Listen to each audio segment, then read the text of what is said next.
Hey guys, welcome back to our YouTube channel Want to Stay. Today in this video, let's learn about how to use Google Calendar for scheduling. So let's get started. At first, let's get into Google Calendar app. Now here we can see the schedule of a day.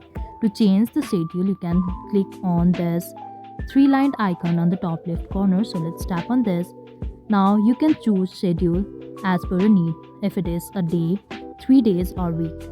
So let's go for a day, and you can simply click on this plus icon over here and click on task, add the task,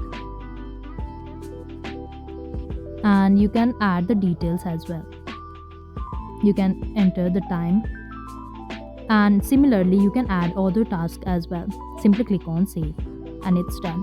Similarly, you can add other tasks clicking on this plus icon over here.